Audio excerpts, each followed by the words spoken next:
Okay, this video is for those grumpies that have decided to take on a trial of Final Fantasy XIV. This is just a video just to highlight some things that I wish I'd sort of known straight away when I started.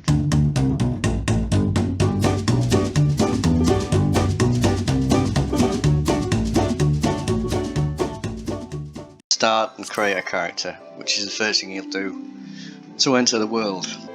Now then, I'm connecting to Light data server. There are two Chaos and Light data centers for the EU. Once you're within a data center, you can actually go to any of the worlds that are within there. The worlds are like the different servers or realms, and although I'm on a particular one, a new player such as yourself could come in on a different world within the same data center. You can party up, you can do everything else, but I think the only thing you can't do is join like a guild. There may be other things. Please correct me in the comments if you know. Just show you how to kick things off with a new character. First, we're presented with a number of races. So we've got like here, which is like a human type race. These guys are like elves. They're the gnomes of this game. Cat people, big fellas. These guys have got, I don't know, horns and stuff. Obviously you can go male and female in most characters, apart from these bottom two, which you can only use if you're paid for one of the expansions. And within each one, say if I chose this guy here, within each one of these, you can choose a clan, and the people from the clans look different as well, so it's worth investigating. You can go back at any time and cancel. So yeah, so I could go backwards. And this time I might choose one of these elf things. Yeah. So in this case, these are the two types. Creating an individual character is a lot easier on here than WoW. There are a load of options to change. Height, skin colour, hairstyle. You'd be on here for ages. Give him a goatee beard and a moustache. That'll do. So now I've chosen my race. I'm happy with that. I'll save it to a slot.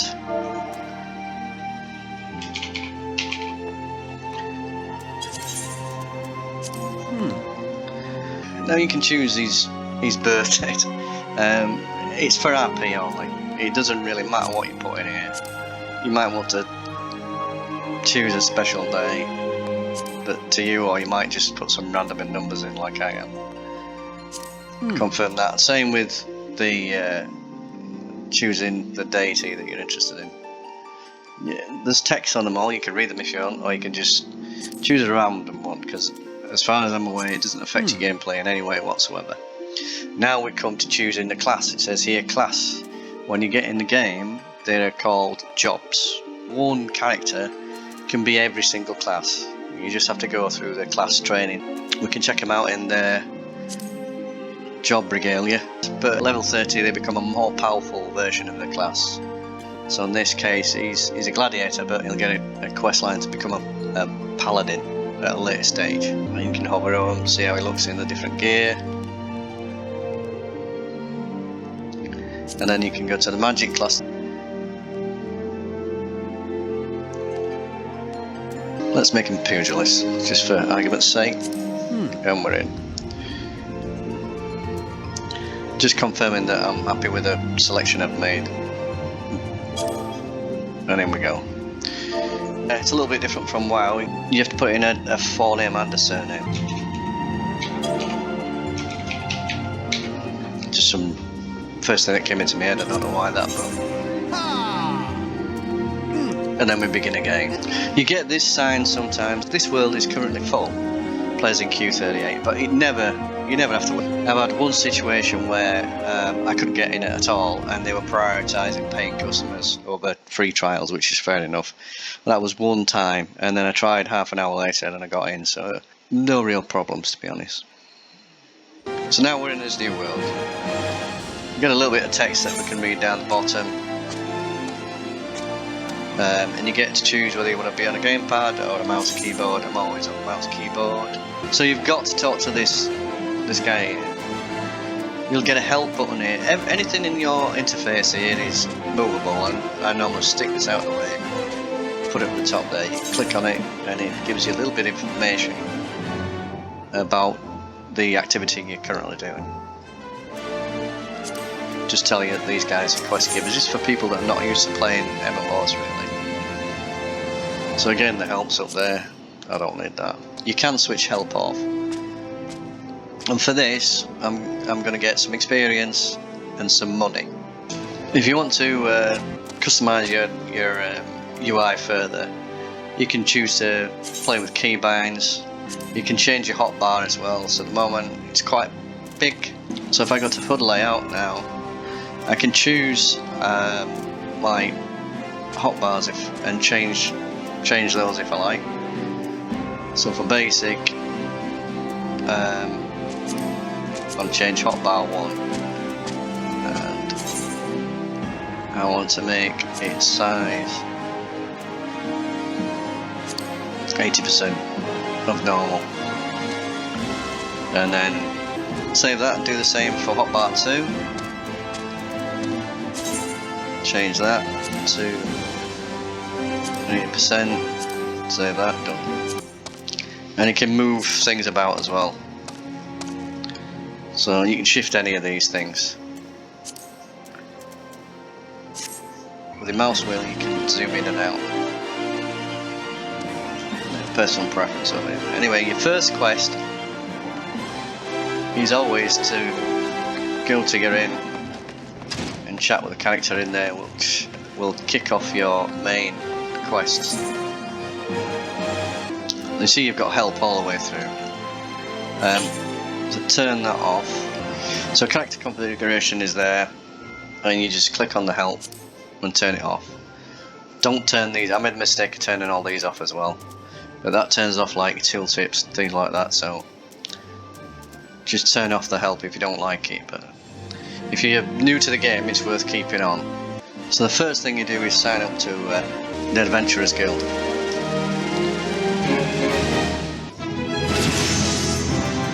So there are 3 types of quests that are worth doing in this game. One's your main scenario quest. It's always listed up there what the next quest is in the chain, and close to the home is what we're going to do.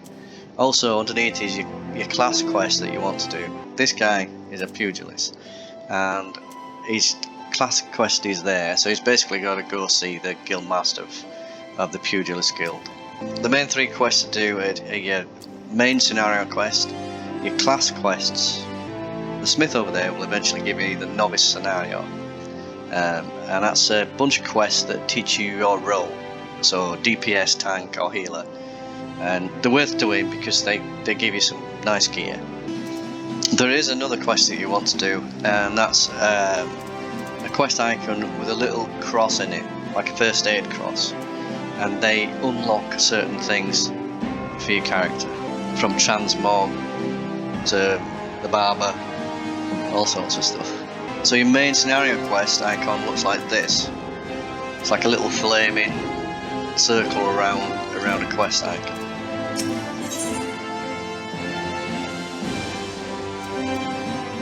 Your first quest is always just there to help you explore the capital a little bit. Your starting area is dependent on your job as well. So you can click on the quest here and read it again and check the map that way, or if you click on the quest that way, it'll show you the map straight away. You can zoom in and out on the map like you can with WoW, move it about. So it's asking me to attune myself to the aetherite found inside the city, and these little blue icons. There's a bigger one as well, the main hub for the city, but they're like a transport network, so you can instantly zoom from one part of the city to the next, and that's free. If you want to teleport out of the city to an outlying area, that'll cost you gil, which is the currency here. That's an important area as well, the chockaboos. Once you've attuned to those, you can use the chockaboo porter. You can either hire one or rent a chockaboo taxi. They'll take you to your destination automatically. If you rent one, you'll have free use of it for a certain period of time. It obviously costs more. Now, I can see by looking at this map, my target is up to the top left there. See the little quest icon? That's the main scenario quest icon. So out I go.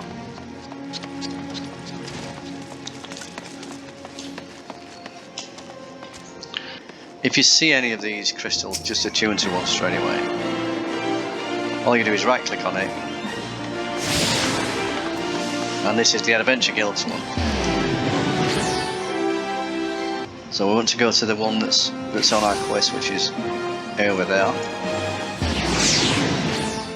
These are the Chocobo Porters, so you can get a Chocobo Porter and he'll take you to your destination automatically and then drop you off. You will get mounts later on in the game, but for now these are really handy. So you can see this crystal is a lot bigger than the other ones.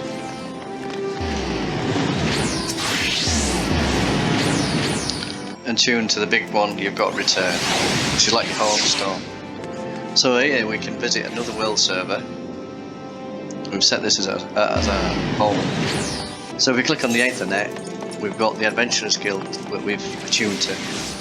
So we can always go between these 2 points, but once you've got them all established, then it's a quick way of getting about. Here I am in my class guild, and this is part of the close to home main scenario quest still. It's just getting you set up with your first class. So now we've got a blue icon with a little crosshair. This always unlocks something, and in this case it's joining this guild. And I'm going to get some experience plus some food, some buff food. You've got a sprint key, which I normally assign to a keybind, and that gives you a burst of speed for a few seconds, and then after it wears off you've got a minute to wait before it's back up again. Most of this is all explained to you anyway, just through playing the game. You get a nice little animation when you log back into your inn. This journal's quite good. You can read through all the scenarios that you've been through.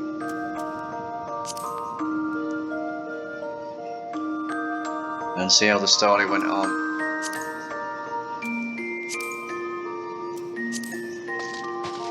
That's quite cool. So here we'll quickly demonstrate the Chocobo. So we can take Chocobo Porter or rent one. They both cost a kill. Renting one costs more than using a Porter. The Porter, it will just drop you off at your destination. So I've got a number of destinations that I've already attuned to. So each time you go to a new place, find the Chocobo guy, do his mini quest, which is just basically talking to him, and then that destination will be open to you. You've got to pay a little bit of money and away you go.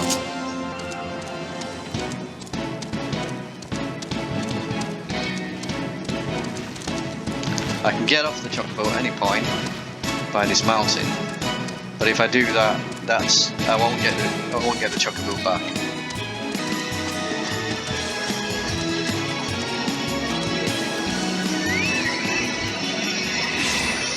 So your homestone has a cooldown on it. You can teleport any time you like, but you've got to use guild to do that. See on the map here, I've got Horizon, which is going to cost me 93. So I can teleport straight there for 93 gil, and away we go.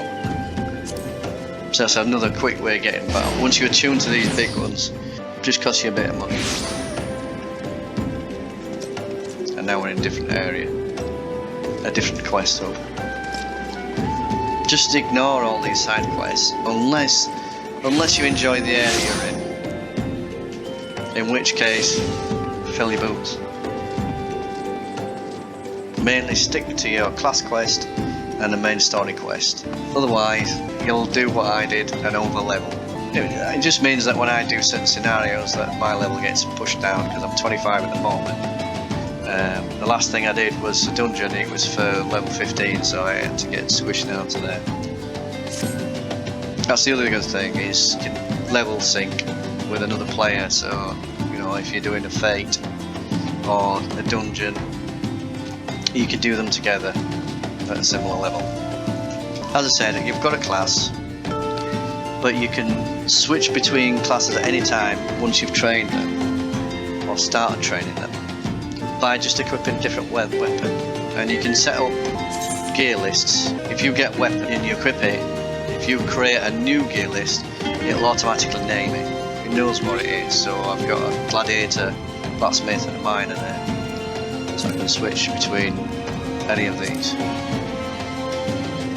So let's put my blacksmith gear on, and there I am, equipped as a blacksmith.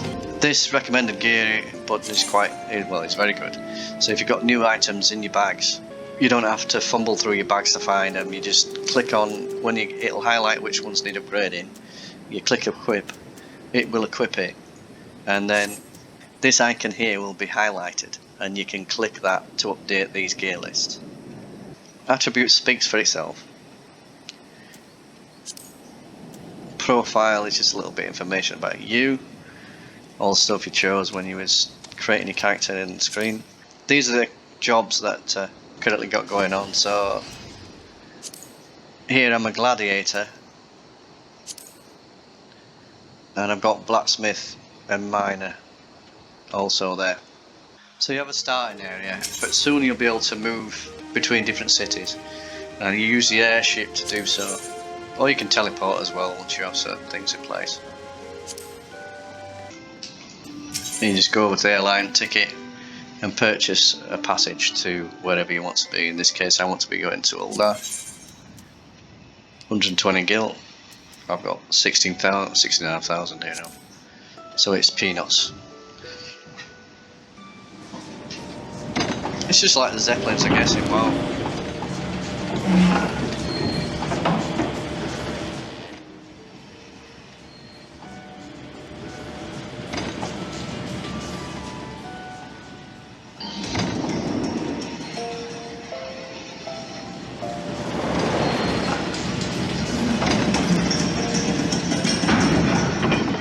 Very smooth ride.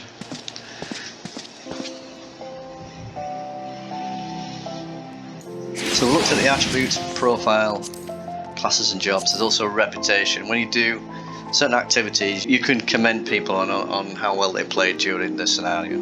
Bags here is your inventory. You can either click on these buttons here or press I to bring it up. I've got a lot of stuff in there, it looks, but it's only one slot in your bags. Currencies, key items. If you press Control I, that'll bring your armory chest up. And you can have multiple items in these slots. Even if the armor's not for you, I still keep it, because if I play a different class, I can equip it for that class, that new class that I'm playing. If your bags are getting full, then sell it off to a vendor, but for the most part, keep it. And then if you change classes, even to things like crafting classes or gathering classes, you might need that kit to change into. So we've got a set of buttons down the bottom. Quickly, you've got your character buttons, achievements on, just like WoW. Minions are pets, so I've got one at the moment. You just right click on it and click something, and then it follows you around just like a pet in WoW. And you can right click on it and dismiss it. There's your armory chest, your character screen you've seen. Currency, that's how much gil I've got, and veg coins, and that's when I've been gambling down the gold saucer.